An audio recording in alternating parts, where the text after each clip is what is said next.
É inacreditável o nível de canalice que um militante político é capaz de alcançar para idolatrar e defender cegamente o seu político de estimação.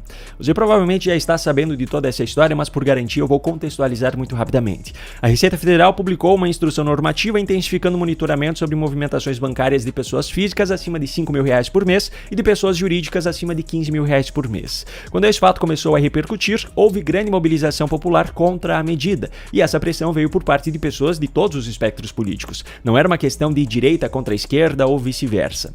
Em meio a essas críticas vindas da população, um vídeo específico se destacou, o do deputado federal Nicolas Ferreira. Esse vídeo já ultrapassou 300 milhões de visualizações no Instagram. Ou seja, o alcance já foi muito além das fronteiras nacionais, muito maior do que a população brasileira.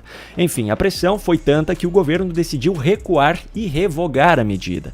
Só que a partir daí, aqueles militantes mais fanáticos, aqueles que defendem incondicionalmente tudo aquilo que o governo Lula faz, começaram a agir da maneira mais baixa e desonesta possível para tentar descredibilizar todos aqueles que se opuseram ao aumento na fiscalização. E os ataques foram direcionados principalmente ao deputado Nicolas Ferreira. Eu vou começar pelo jornalismo, ou melhor, por aquilo que dizem ser jornalismo, mas definitivamente não é. Agora o governo perde essa guerra para as fake news e tem que recuar.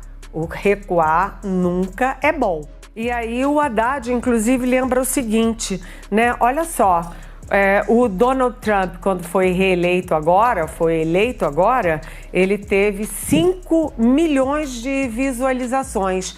E o deputado Nicolas Ferreira, de Minas Gerais, do PL de Minas Gerais, conseguiu mais de 150 milhões de visualizações ao insistir nessa história de taxação, de PIX, enfim, desqualificar. Primeiro, uma atualização. O vídeo já passou de 300 milhões de visualizações. Agora, o segundo e mais importante ponto que precisa ser esclarecido. Como sempre, o pessoal da Globo News fala sobre um vídeo, mas não mostra o vídeo, ou pelo menos não mostra na íntegra. Dessa forma, o espectador se baseia apenas naquilo que os supostos jornalistas estão falando.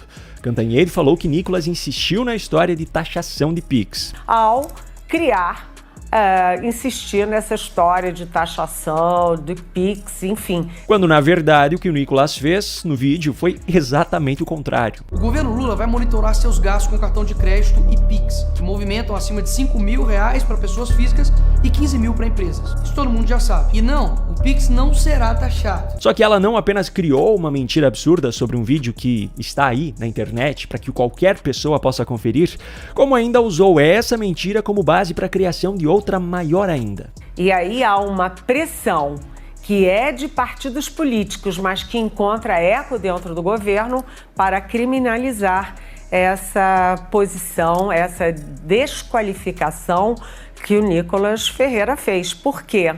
Porque você desacreditar, né, atacar medidas públicas é crime. Não existe na legislação brasileira nada que configure como crime desacreditar medidas públicas. Simplesmente não existe. Ela inventou isso. E mesmo que fosse crime, Nicolas Ferreira é deputado federal. Portanto, quaisquer palavras dele no exercício da sua função são invioláveis civil e criminalmente. A imunidade parlamentar está prevista no artigo 53 da Constituição Federal. Mesmo que ela não tenha sido respeitada em casos como o do deputado Marcel Van Hatten recentemente, ela ainda está prevista na Constituição Federal. E ainda tem mais um ponto. Se as medidas constantes na instrução normativa da Receita Federal são mesmo um instrumento importante de combate à sonegação fiscal, quem cometeu um ilícito foi quem revogou a medida, não é mesmo? Agora, a pseudojornalista da Globo News está longe de ser a única militante a fazer uso desse jogo sujo. Esse não é um posicionamento de uma pessoa dentro da emissora. O jornal O Globo Política, pertencente ao Grupo Globo, do qual faz parte também a Globo News, também publicou matéria afirmando que Nicolas acusou Lula de querer taxar o PIX. O engraçado é que na publicação feita pelo jornal na rede social X, a matéria foi desmentida pelos próprios usuários através das notas da comunidade. A mesma coisa aconteceu com o perfil da Globo News na publicação com o vídeo contendo os comentários que eu mostrei anteriormente, da Cantanhede. São essas mesmas notas da comunidade que a Meta quer colocar agora no Facebook e no Instagram no lugar dos verificadores de fatos. Agora fica claro porque o governo Lula e parte da imprensa estão atacando tanto essa decisão, não é mesmo? Mas não acaba por aí. Nas redes sociais, os influenciadores militantes estão trabalhando em peso em cima das mesmas mentiras. Ontem o Chupetinha espalhou a maior fake news da história do Brasil para tentar prejudicar o governo do Lula. Ele disse que o governo do Lula vai taxar o Pix. O próprio governo já decidiu assumir essa narrativa também. O ministro da Fazenda, Fernando Haddad, em uma fala à imprensa, usou a mesma mentira de que desacreditar um instrumento público é crime. Que foram dois objetos de exploração por parte dessas pessoas que estão, na nossa opinião, cometendo um crime, porque quando você desacredita um instrumento público, você está cometendo um crime. Ministro, não importa qual é a opinião de vocês, crimes não são definidos por opinião, eles são definidos pela legislação, e a legislação não define isso como crime. E para começo de conversa, o que Nicolas fez no vídeo foi criticar a medida, isso não tem nada a ver com desacreditá-la. Agora, para piorar ainda mais, Haddad ainda misturou essas falsas acusações com aqueles crimes que realmente foram praticados. Tem pessoas que chegaram a receber boleto em casa para pagar com o logo da Receita Federal, que vão para uma conta que ninguém sabe o que é e prejudicando a economia popular. Essa falsificação de boletos, cobrando valores das pessoas se passando pela Receita Federal, de fato, é crime.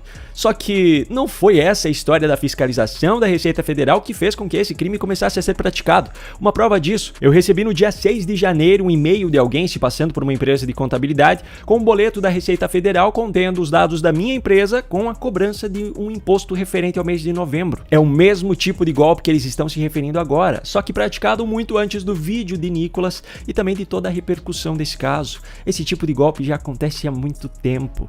Mas Fernando Haddad não foi o único a se pronunciar com base nessas mentiras. O advogado-geral da União, Jorge Messias, que deveria defender a União, mas atua como se fosse um advogado pessoal de Lula, notificou a Polícia Federal pedindo para que fosse aberto um inquérito para investigar a disseminação de desinformações nas redes sociais. Agora, a mobilização da militância não para por aí. Hoje saiu a notícia na Folha de São Paulo que um grupo de advogados vai acionar o Ministério Público Federal contra Nicolas Ferreira por conta do vídeo que passou de 300 milhões de visualizações, pedindo inclusive a cassação do seu mandato. Que grupo de advogado é esse? O Prerrogativas, popularmente chamado de Prerro, aquele mesmo grupo de advogados militantes que homenageou Janja em sua festa de final de ano em dezembro de 2024. O grupo é tão militante que o próprio jornal O Globo chama de Grupo de Advogados Lulista e Anti-Lava Jato. Agora, sabe para que tem servido todo esse circo criado pela militância? Para esconder outros fatos que têm vindo à tona, como essa matéria da coluna de Tássio Lohan no Metrópolis, que mostra que o governo Lula incinerou entre 2023 e 2024 mais de 1,9 bilhão de reais em medicamentos, vacinas e insumos do SUS. Um valor que em 2 anos já ultrapassou o triplo do que foi incinerado durante os 4 anos do governo anterior. E sabe o que é mais interessante nessa história? No dia 30 de dezembro de 2024, o Conselho Federal de Medicina publicou uma nota cobrando uma solução urgente do Ministério da Saúde e do governo Lula por conta da falta de vacinas em municípios brasileiros, afirmando ainda que a pasta comandada por Nízia Trindade tem sido negligente na compra e distribuição dos insumos e que o descaso do governo federal em garantir a imunização da população não pode ser tolerado. E aí, adianta defender a ciência apenas nos discursos?